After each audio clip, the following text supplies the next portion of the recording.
Bismillahirrahmanirrahim. Assalamualaikum warahmatullahi wabarakatuh.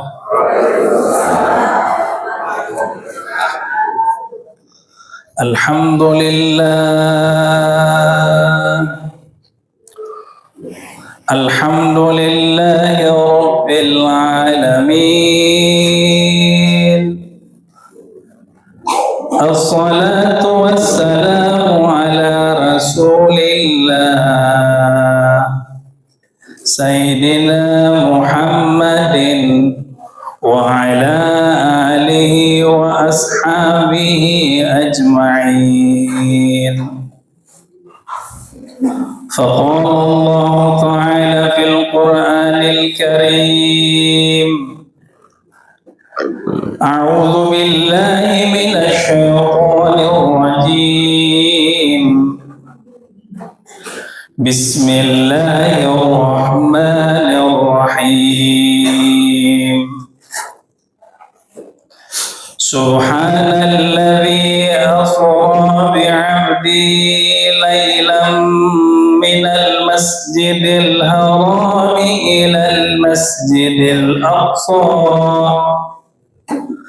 alladzi barakna hawlahu linuriyahu min ayatina innahu huwas sami'ul basir. Sallallahu alaihi. Yang kami hormati para orang tua kami di sini. Tadi ada bersama kita Bapak Haji Rosyad. Yang kami hormati juga tadi yang memberikan sambutan orang tua kami Bapak Kohan. Ini beliau orang tua dan pimpinan saya di kampus, Bapak Ibu sekalian. Yang juga tentu saja kami hormati para jamaah masjid yang alhamdulillah sudah beberapa kali kami diberi kesempatan untuk bersilaturahmi, dan tentu saja kami juga lebih senang lagi karena rupanya hari ini bukan hanya satu masjid tetapi ada beberapa masjid yang memberi kami kesempatan untuk bersilaturahmi dengan orang tua kami, Bapak Ibu sekalian, saudara-saudara kami sekalian di masjid ini. Alhamdulillah. Bapak Ibu yang kami hormati, sebagaimana tadi disampaikan bahwa pada hari ini tujuan majelis kita ini adalah memperingati peristiwa Isra Mi'raj. Hujan terus soalnya nih.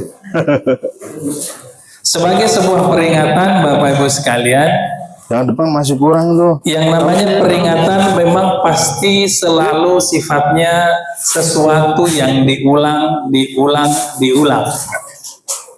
Karena apa? Karena memang tujuannya adalah untuk mengingat. Artinya apa? Para orang tua kami sekalian, bahwa apa yang disampaikan biasanya adalah sesuatu yang sudah tentu saja sudah diketahui, terutama oleh orang tua kami yang ada di sini, Bapak Ibu kami yang ada di sini, sehingga mohon jangan bosan ketika beberapa hal yang dibahas sama saja dengan apa yang biasa kita dengar.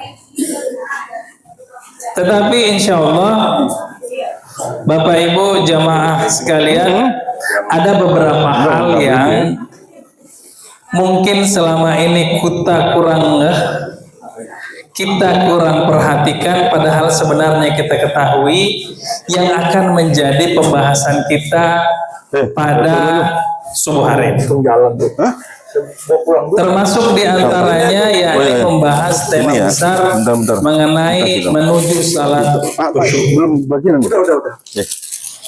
Itu yang alhamdulillah Bapak Ibu orang tua kami sekalian, di masjid ini kami beberapa kali sudah diundang untuk membahas tentang sholat khusyuk, tetapi mudah-mudahan kami tidak mengulangi 100% apa yang dibahas, melainkan kita coba melihat dari sisi lain dalam kaitannya dengan Isra Mi'raj.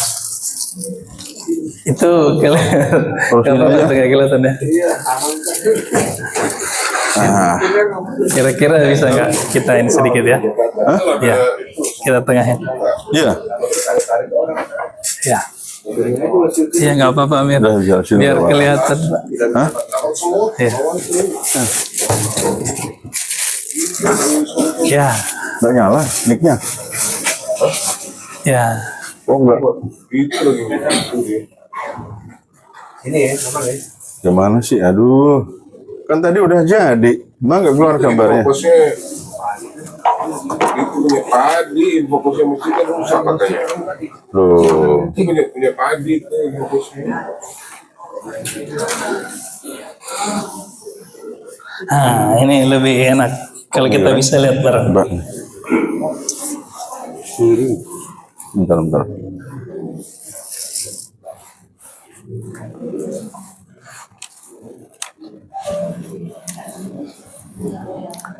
Miring Mas Budi di ganjelnya coba, biar nggak miring. Nah gini.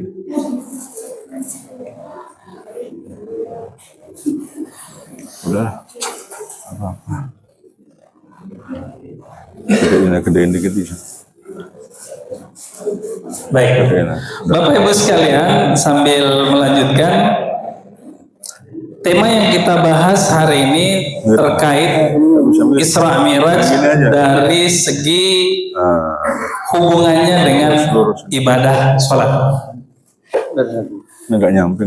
Yakni bagaimana menuju sholat yang khusyuk, yang salah satu bentuknya yang mungkin jarang kita bicarakan adalah bagaimana kaitannya dengan kehidupan keseharian.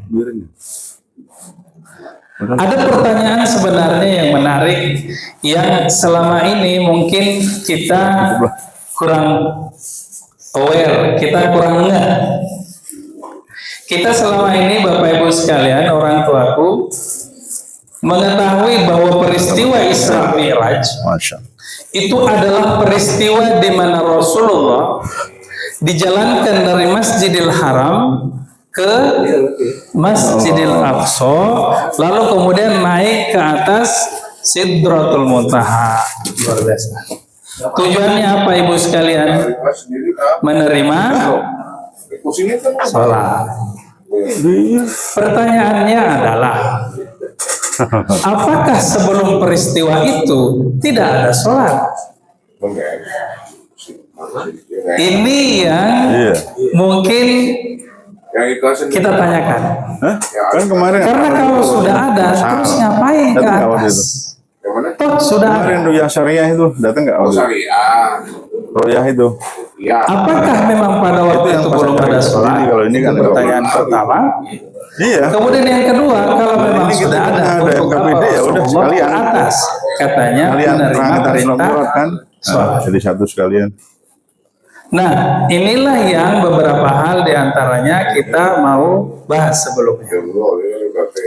Sebagaimana kita kutip pada ayat sebelumnya dalam surah Al-Isra, di situ dijelaskan bahwa Subhanalladzi asra bi'abdihi lailan, Maha suci Allah yang telah menjalankan hambanya pada malam hari.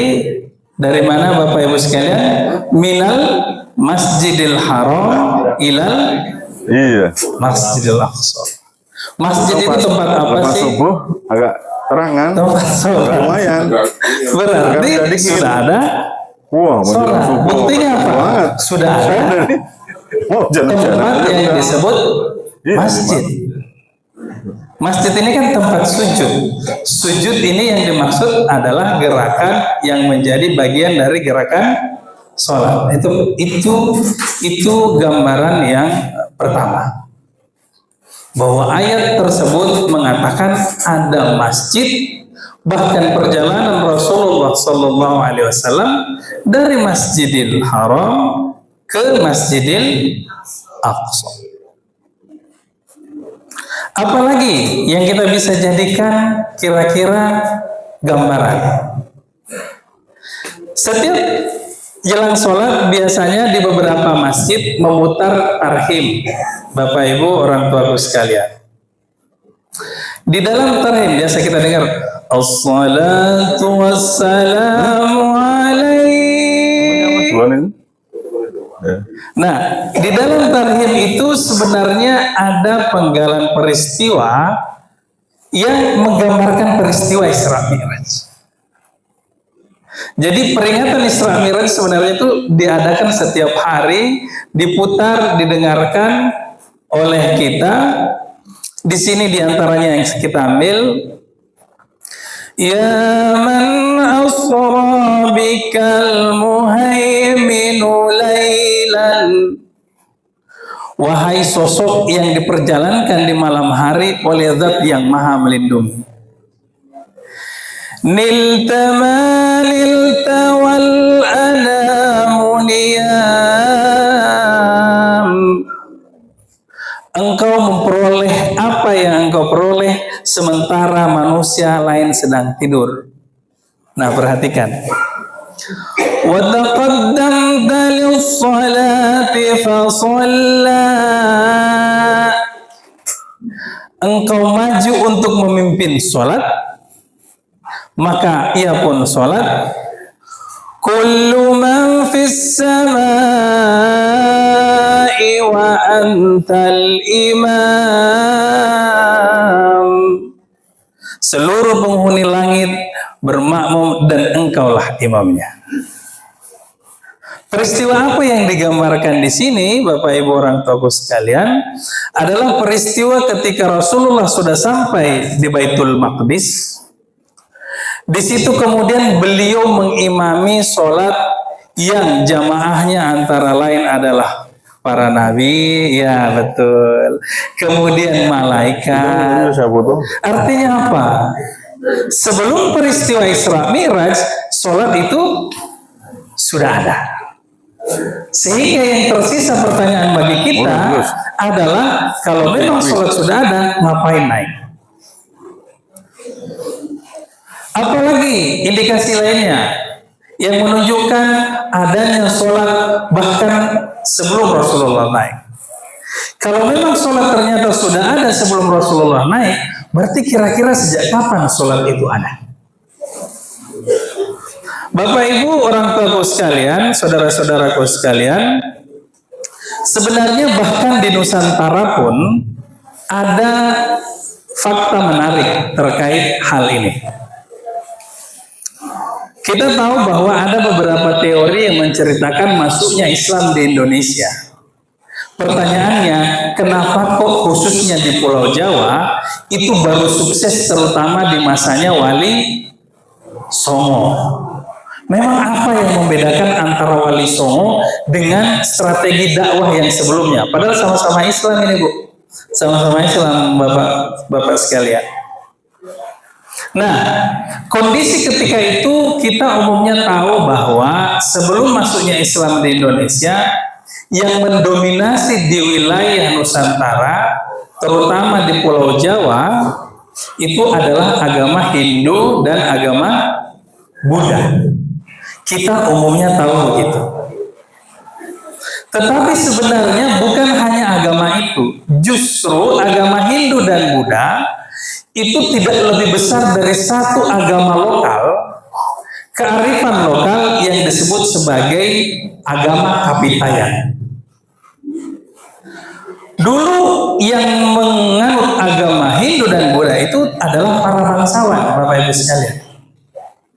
Justru masyarakat awam, justru rakyat itu tidak menganut itu. Mereka kebanyakan menganut ajaran yang disebut Kapitayan, atau disebut sebagai agama Kapitayan. Siapa yang mereka sembah disebut sebagai Sang Hyang Taya, atau Sang Tuhan yang tidak berwujud. Taya ini kayaknya mirip bahasa Sunda, kayak Taya gitu, diambil dari sini mungkin. Taya. Nah, apa yang membuat strategi dakwah sebelum Wali Songo itu tidak begitu efektif adalah karena mereka menggambarkan Tuhan sebagai satu sosok yang berkedudukan singgasananya di atas alam.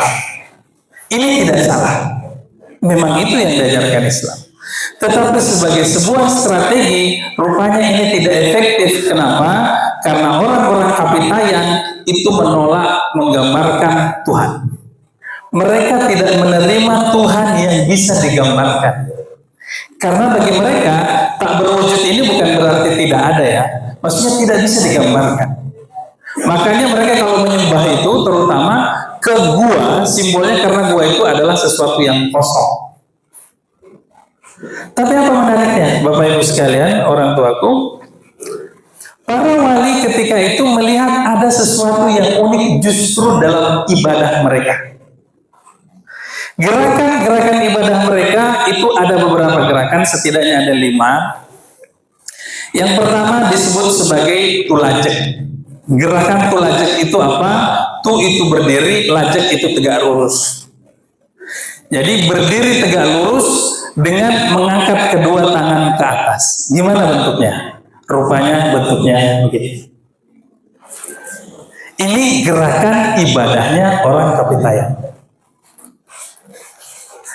Mengangkat kedua tangan. Mungkin sudah ada tanda-tanda mirip dengan apa? Apalagi gerakannya yang lain disebut swadikep. Swadikep ini swa artinya diri, dikep artinya mendekap. Jadi mendekap diri, mendekapkan tangan pada diri sendiri di depan dada. Bentuknya seperti apa? Begini. Ini kok mirip dengan kita. Selanjutnya ada disebut tungkul. Tungkul ini bukan tungkul ya, tungkul. Tungkul ini nggak pakai arwana ini, Bu. Tungkul ini berdiri tegak, engkul itu menunduk. Jadi dia berdiri tapi menunduk. Posisinya sambil membubuhkan badan ke depan seperti ini. Ini posisi tungkul. Kemudian ada yang disebut tulumpak. Tulumpak itu tegak, lumpak itu bersimpuh. Jadi dia duduk bersimpuh. Posisi duduk tegak dengan kedua tumit di bawahnya seperti ini. Dan yang paling terakhir tidak bisa lagi dipungkiri, kemiripannya disebut sebagai tondem. To itu turun posisi, endem membenam. Seperti membenamkan diri, posisi telungkup seperti bayi di dalam kandungan. Artinya apa? Gerakan ini sudah sejak dulu ada. Gerakan ini bahkan sebelum syiar agama Islam di Nusantara itu sudah dikenal. Inilah yang kemudian menjadi pintu masuk para wali Songo ketika itu dengan mengatakan bahwa ternyata ibadah kita sama loh. Nah, ibadah mereka disebut apa kira-kira? Nama Tuhannya Hyang Taya. Disebut sebagai sembahyang. Itulah sebabnya kenapa oleh para wali Songo dikatakan kita sama, sholat itu sama dengan sembahyang. Kenapa? Karena pada dasarnya yang dia sembah ini pasti dulu adalah Tuhan juga, dibawa oleh Nabi entah siapa, tetapi kemudian mungkin mereka kehilangan esensi ajarannya, sehingga yang tinggal adalah gerakan-gerakannya dan semangatnya bahwa dia itu tidak bisa digambarkan. Ajaran tauhidnya mungkin dalam bentuk yang seperti itu saja yang mereka tahu, tetapi warisan gerakannya sama. Artinya apa Bapak Ibu sekalian? Bahwa gerakan yang seperti sholat itu dari dulu sudah ada, dibawa oleh nabi-nabi. Bukannya Nabi itu cuma sedikit ya, enggak. Nabi itu sangat banyak. Nabi itu khususnya terutama dalam kajian-kajian tasawuf, setidaknya ada 124.000 Nabi. Rasul setidaknya 313 sampai 315. Yang kita tahu itu yang terutama biar kita memahami kehadiran Rasulullah Muhammad SAW, sehingga memang yang banyak digambarkan adalah yang di wilayah Timur Tengah. Di wilayah lain itu juga ada. Dan buktinya sampai di kita. Inilah yang membuat efektif ketika itu dakwah Islam berkembang pesat. Nah, kembali ke pertanyaannya Bapak Ibu orang tuaku sekalian, kalau begitu apa yang baik dijemput oleh Rasulullah sehingga Allah memanggil langsung ke atas? Toh gerakan sholat sudah ada. Rupanya sekalipun gerakan sholat sudah ada, tetap ada perbedaan sholat antara sebelum dan sesudah peristiwa Isra Mi'raj. Inilah yang perlu kemudian kita sama-sama ingat. Perbandingan sholat antara sebelum Mi'raj dan setelah Mi'raj, pertama mulai dari statusnya.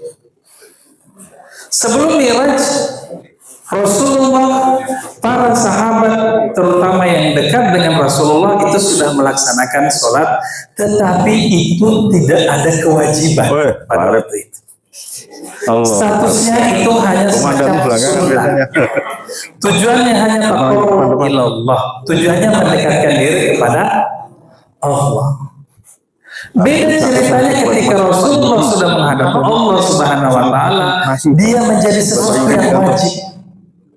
Dia menjadi sesuatu yang fardu ain. Dia menjadi fardu bahkan bagi masing-masing kita. Yang kedua, subjeknya, orangnya. Sebelum Mi'raj Nabi, Bapak Ibu orang tua sekalian, itu hanya Nabi sendiri, Rasulullah sendiri dan sahabat. Sementara setelah beliau naik, sholat itu menjadi wajib bagi seluruh umat Islam. Itu perbedaannya. Jadi kita tidak bisa mengabaikan peristiwa Isra Mi'raj karena perubahannya sangat besar. Yang lain lagi sifatnya individual. Tadinya sifatnya pribadi. Silahkan masing-masing mau dikerjain mau tidak terserah, karena masalah. Tetapi setelah Isra Mi'raj ini menjadi identitas umat. Yang membedakan antara kita yang Islam dan bukan Islam paling jelas apa sih? Sholat. Kalau tidak sholat, terus gimana kita tahu bahwa itu orang Islam?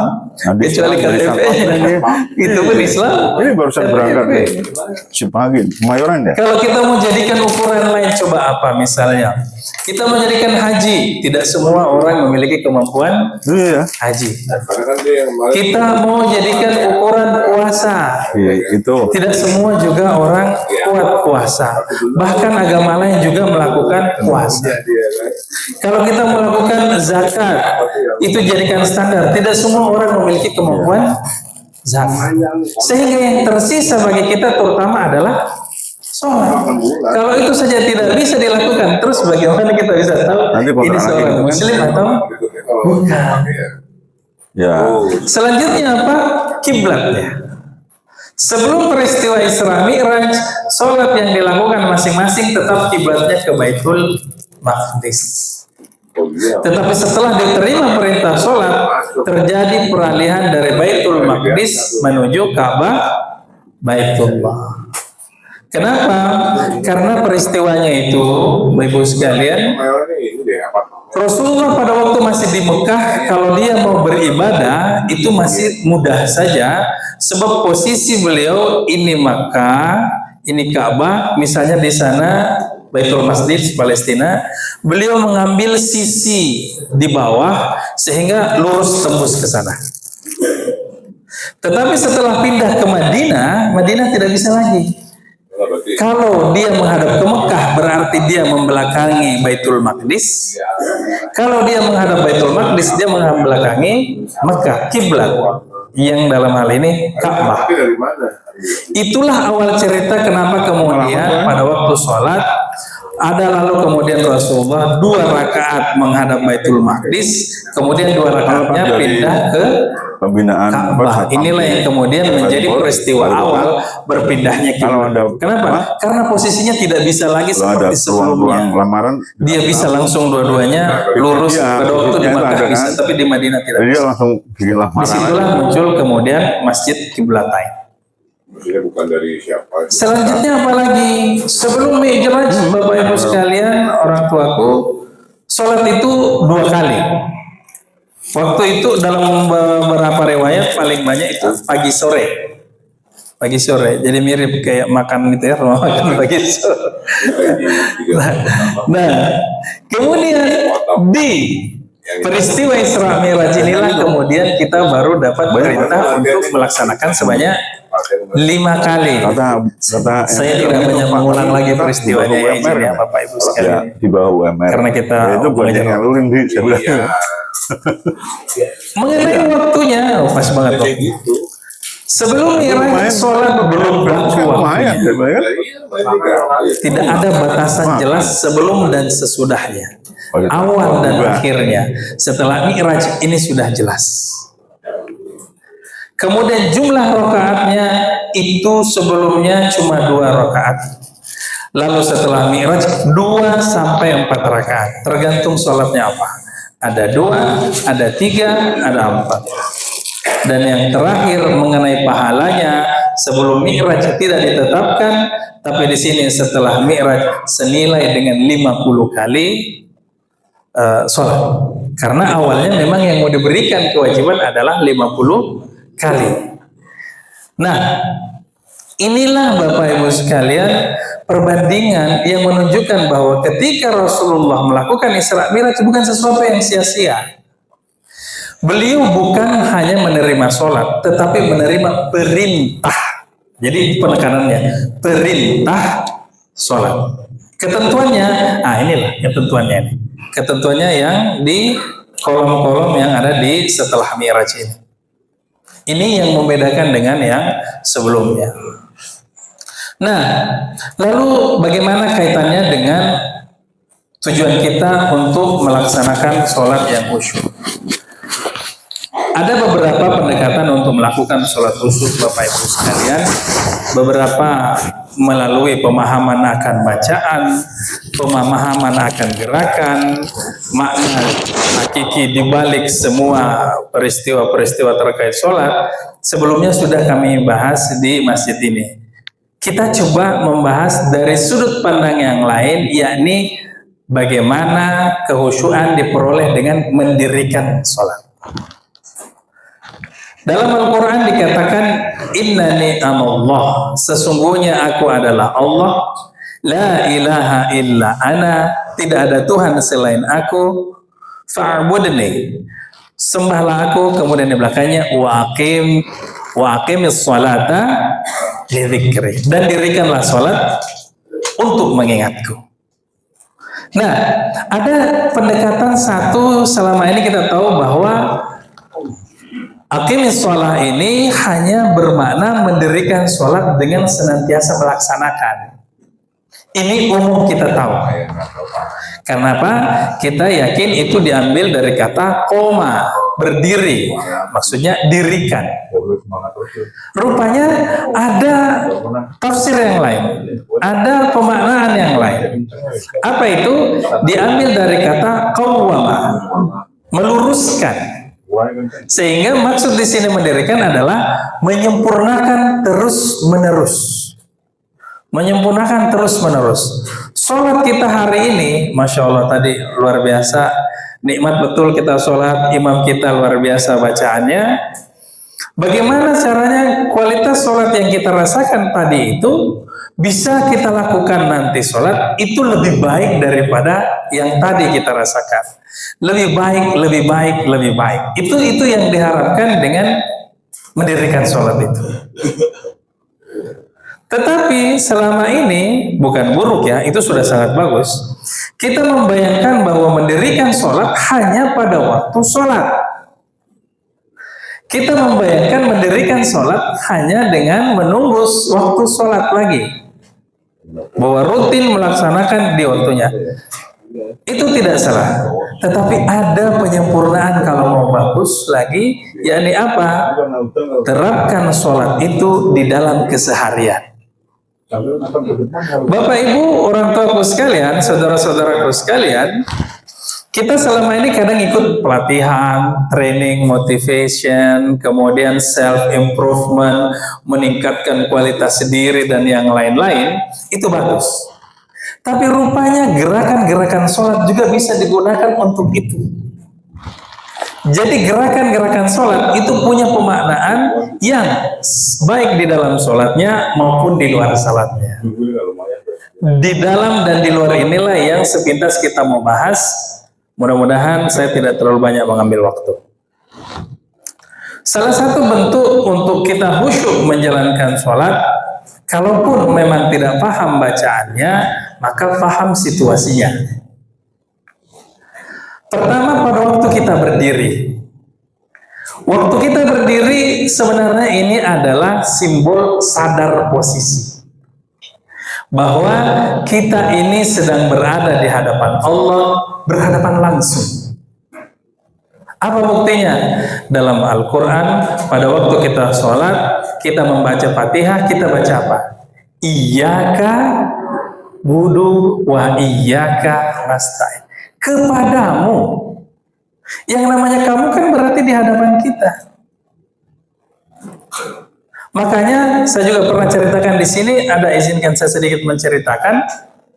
Pernah satu orang guru dalam sebuah pengajian dia ngelihat muridnya ini kok pucat banget. Dia nanya kepada temannya, kenapa temanmu itu pucat? Dia bilang, semalaman dia sholat sunat dengan membaca seluruh ayat suci Al-Quran. Kata gurunya, Masya Allah. Setelah pengajian, gurunya datangi, nah betul kamu sholat sunat semalam membaca seluruh ayat suci Al-Quran. Satu Quran, benar guru. Masya Allah.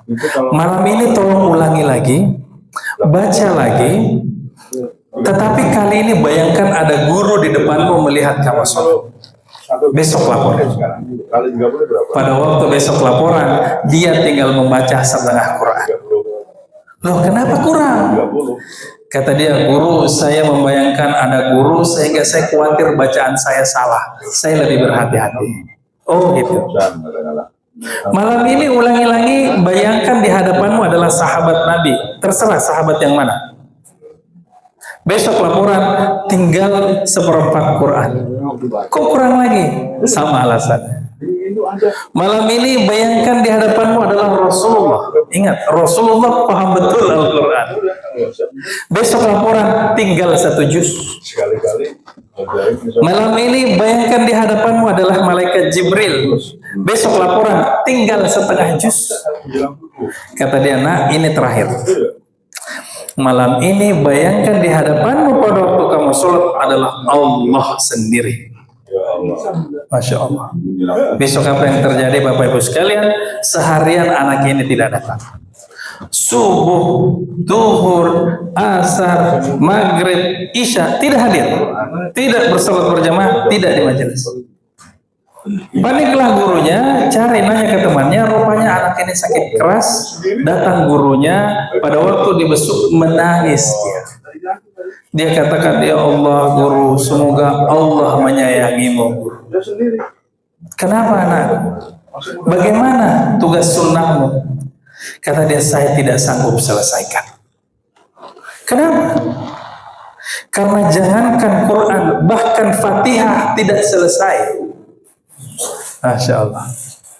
Kok bisa? Kata dia, saya bisa membaca sebelumnya. Bismillahirrahmanirrahim. Alhamdulillahi Rabbil Alamin. Ar-Rahmanir-Rahim. Maliki Yaumiddin. Iyyaka. Stop ya. Kenapa?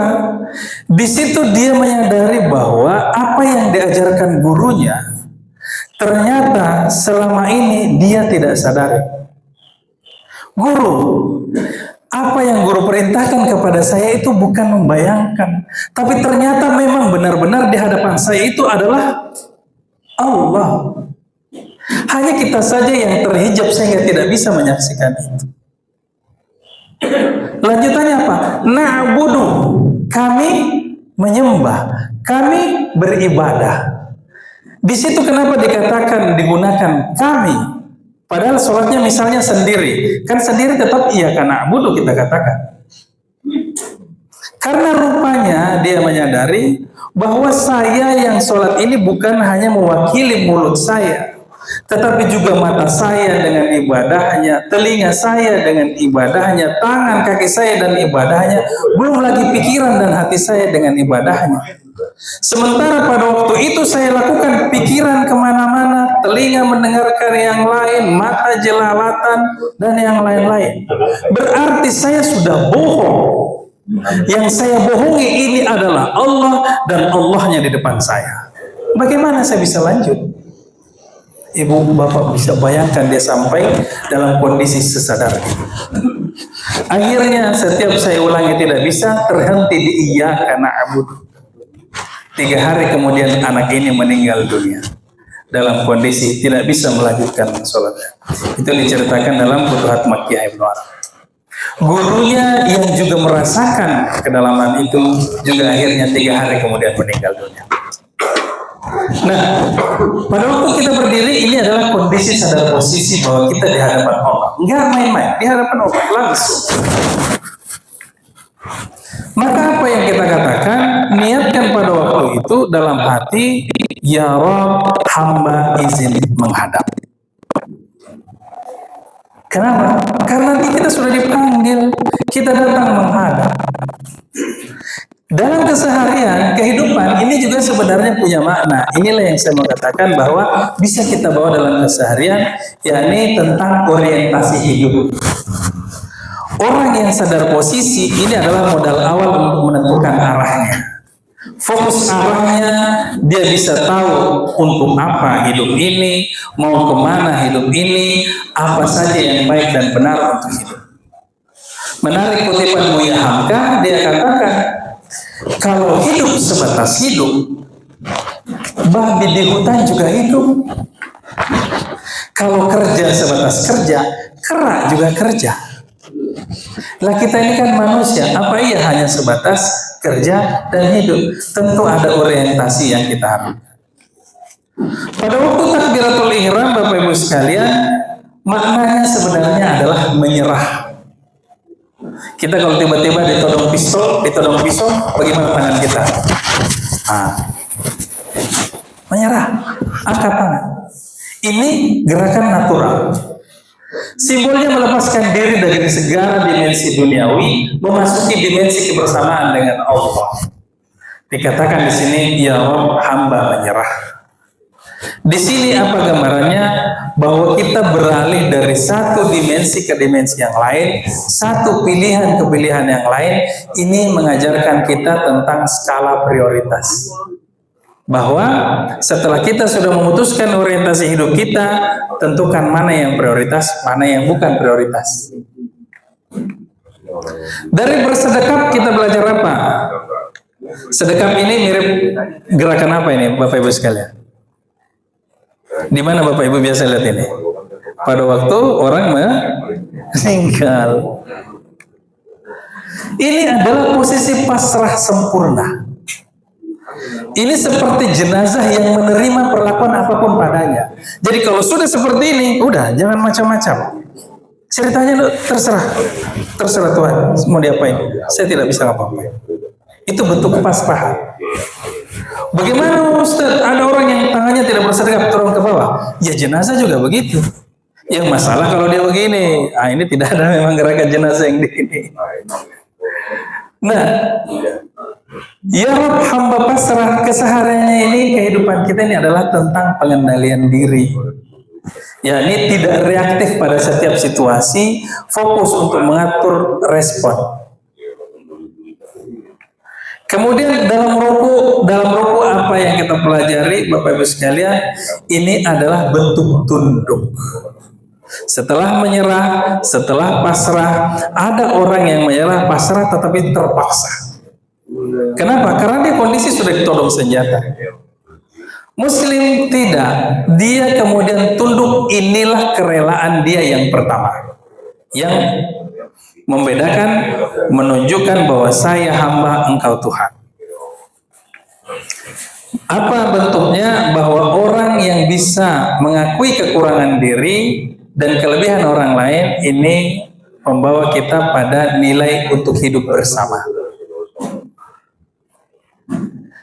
Selanjutnya adalah gerakan iktidal.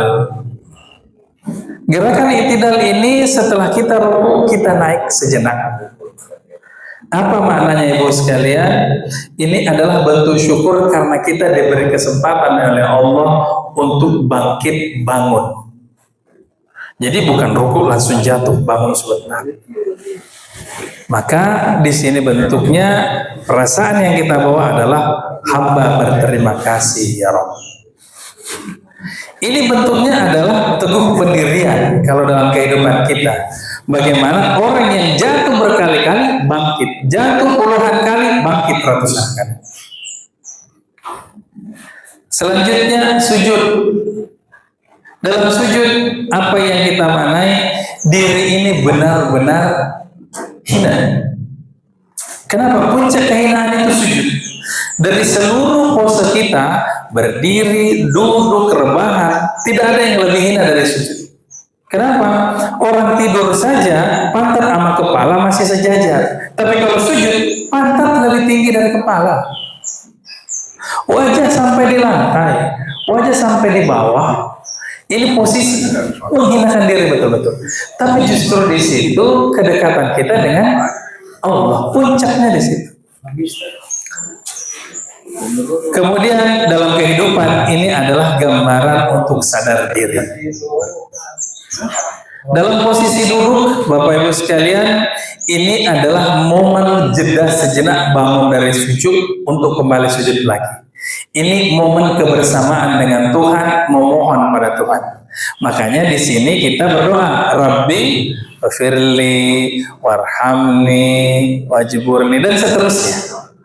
Kenapa? Karena kita di sini masuk ke wilayah bersama dengan Tuhan.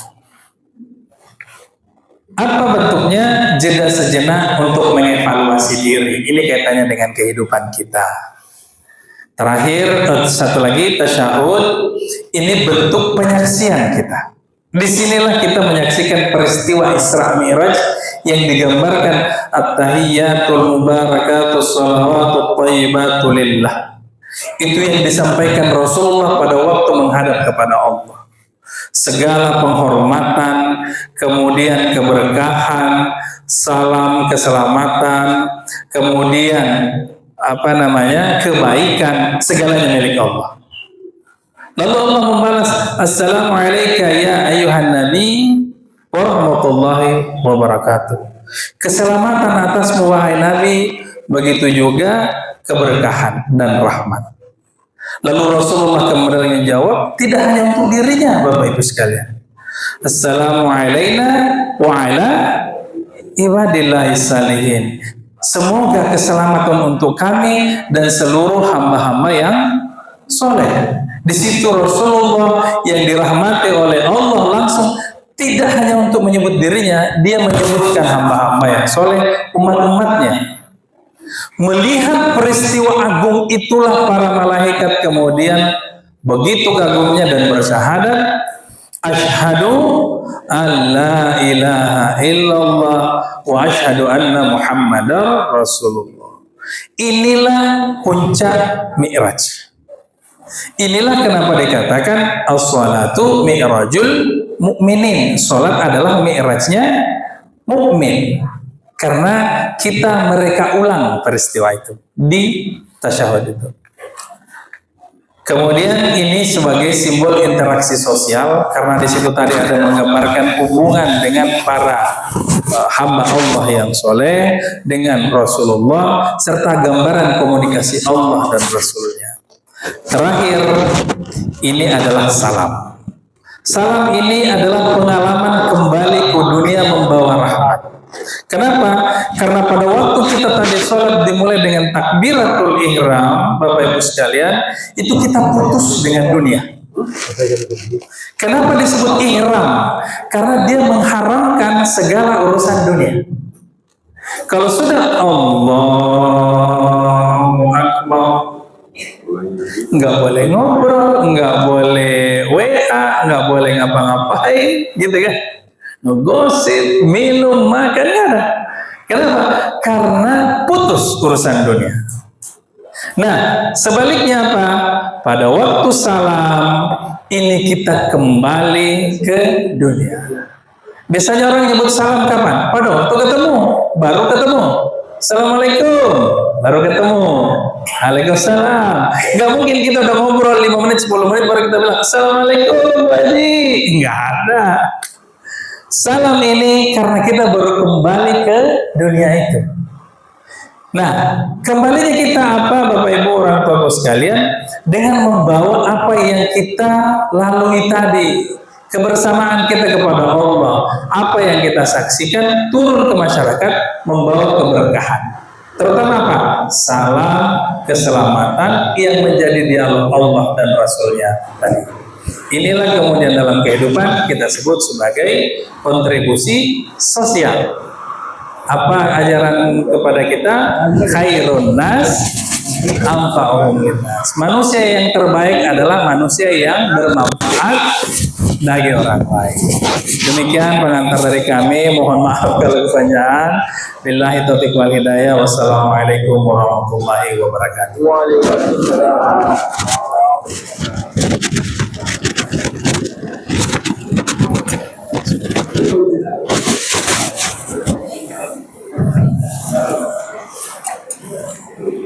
Alhamdulillah, ini tadi tausiah dunia Rasul yang yang tertera dengan Instagram, maka kita bagaimana meraih surat khusyuk. Dan misalnya sekarang berdialog kepada para jamaah yang ingin bertanya seputar surat khusyuk, monggo silakan. Pertanyaan.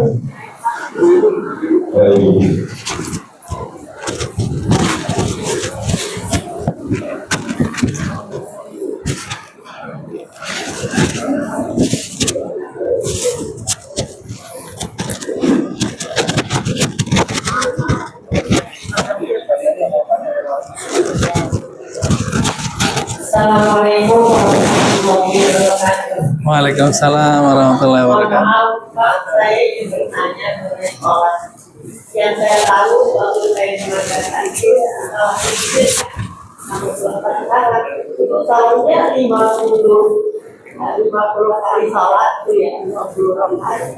Kalau sekarang jadinya 5 kali itu pada negosiasi ketika Rasulullah itu belum pernah lagi saya dengar orang yang lain. Ya, baik. Mohon maaf Pak. Baik. Baik. Terima kasih. Mau ceritain lagi Bu ya? Mau dijelasin lagi 50 kali. Kalian kalau ada yang mau lagi. Tiga penanya. Assalamualaikum warahmatullahi wabarakatuh. Waalaikumsalam warahmatullahi wabarakatuh. Saya mau nanya mengenai yang masjid bergerak ya kan? Tadi kan ceritanya dari awal pertama mulai dari Masjidil Haram Ya. Maka masjid berada itu Masjidil Haram sama Baitul Maqdis. Ya. Kalau ceritanya dari awal sampai akhir diperjelas jelasnya. Terima kasih. Assalamualaikum warahmatullahi wabarakatuh. Diulang lagi. Waalaikumsalam warahmatullahi wabarakatuh. Ada lagi Ibu sekalian?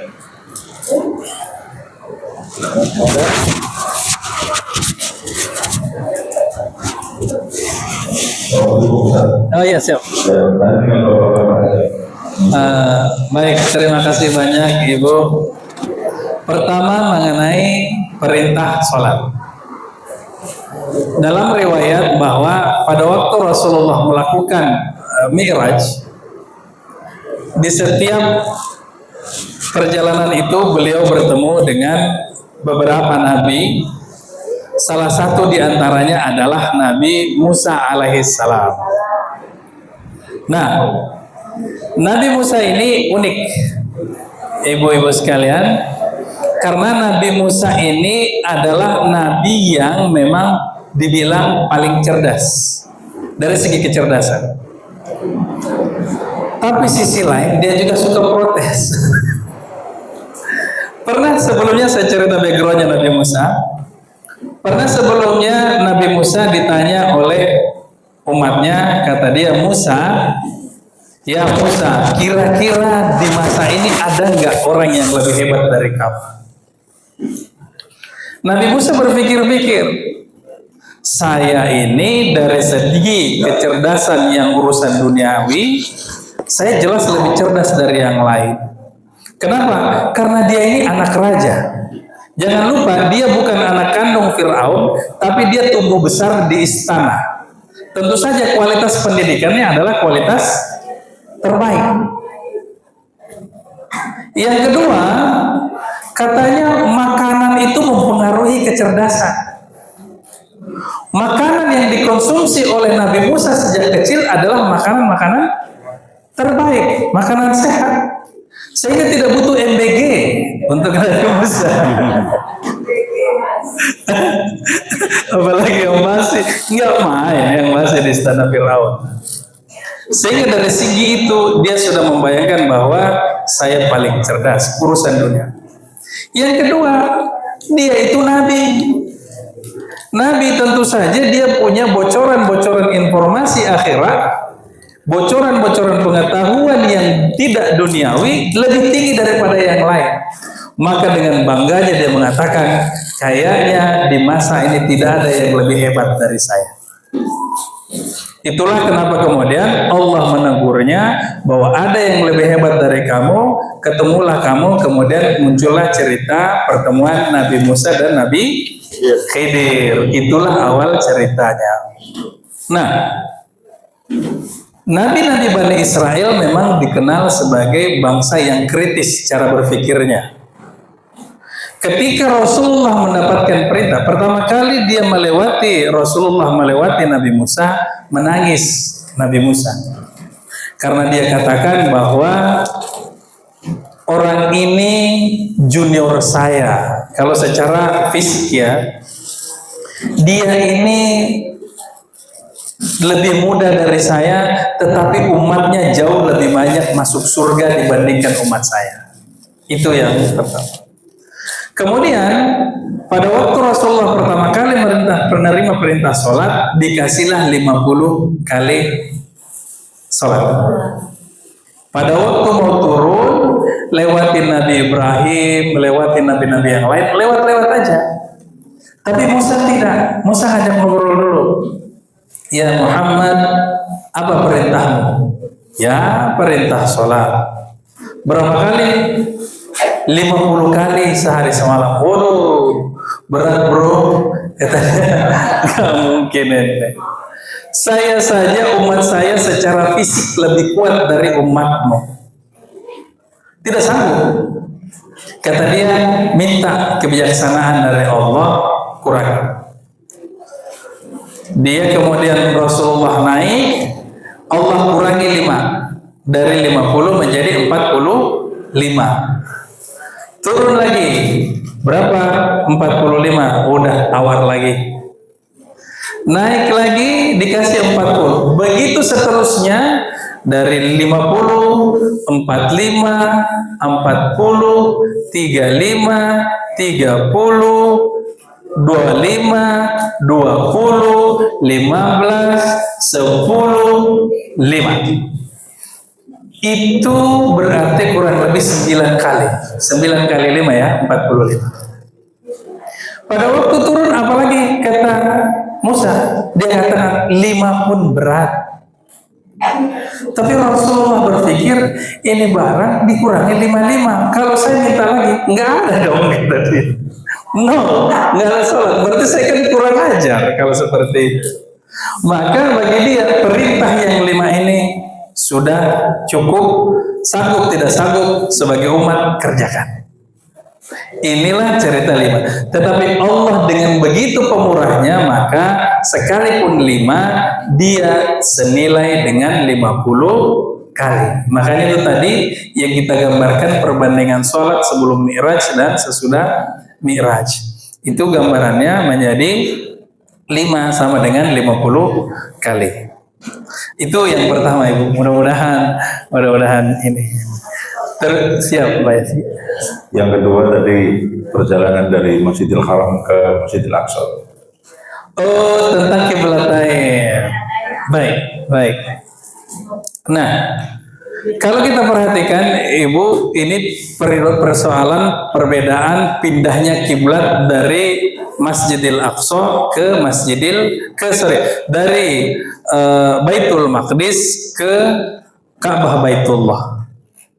Ini peristiwa tentu saja setelah turun perintah sholat.